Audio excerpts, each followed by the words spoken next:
Dans le prochain épisode de Plus belle la vie, Bastien est sous le choc.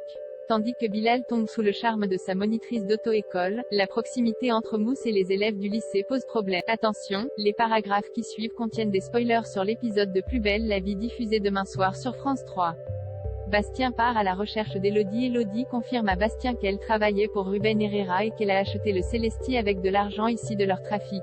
Elle lui raconte que ce dernier l'a enlevé quand ils étaient sur leur bateau et que Bastien dort. Elodie est toutefois contrainte de retourner chez ses kidnappeurs pour protéger ses enfants. Bastien la laisse partir. Il récupère une fleur, tombée de son manteau, dans son sillage. Le lendemain, Bastien révèle à Luna qu'il a vu Elodie vivante juste après la cérémonie d'adieu.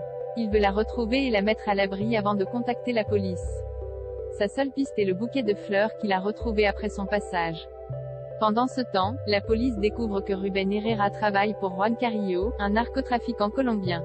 Revel classe cette affaire prioritaire. De leur côté, Luna et Bastien font des recherches pour trouver la nature de la fleur que portait Elodie. C'est Akira qui leur donne la réponse. Il s'agit d'une espèce qui ne pousse qu'en Amérique latine, à 2000 mètres d'altitude. Elle suggère que quelqu'un a réussi à l'acclimater à Marseille. Grâce à cette information, Bastien remarque qu'un paysagiste s'est servi de cette fleur pour décorer un appartement situé près du port. Luna et Bastien décident de s'y rendre en voiture.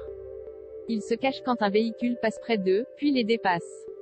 Bastien reconnaît alors le véhicule qui avait essayé de renverser Luna. Bilal est sous le charme d'Ophélie, nostalgique de leur relation passée. Abdel et Bilal se mettent en retard. Bilal se rend à l'auto-école en vélo. Ophélie prend sa défense lorsqu'un motard l'agresse pour prendre. Durant son évaluation, Bilal discute avec sa monitrice. Il apprend qu'elle a 35 ans, qu'elle est célibataire et qu'ils ont des goûts musicaux en commun. De son côté, Karim ignore les appels d'Elsa et demande à son fils d'en faire de même. Quand Nisma décroche le téléphone et qu'elle le passe à Karim, celui-ci répond à son ex d'aller se faire voir. Les Fedala se réunissent au Marcy. Bilal et Karim décident de s'entraider pour réviser le code de la route. Ils vantent tous les deux la pédagogie d'Ophélie auprès d'Abdel. Rocha essaye de recadrer Mousse. Kylian et Noé convainquent Mousse de faire une course de chaises roulantes dans les couloirs du lycée. Ils sont pris en flagrant délit par Nathan. Ce dernier met en garde le jeune CPE au sujet de sa proximité avec les élèves. Plus tard, Betty fait un appel vidéo avec sa petite amie pour lui montrer son lycée. Elle présente Mousse comme un CPE super sympa. Témoin de la scène, Rocha le convoque dans son bureau. Il lui conseille d'apprendre à se faire respecter des élèves plutôt que de chercher à être ami avec eux. Mais Mousse est confiant quant à sa façon de faire.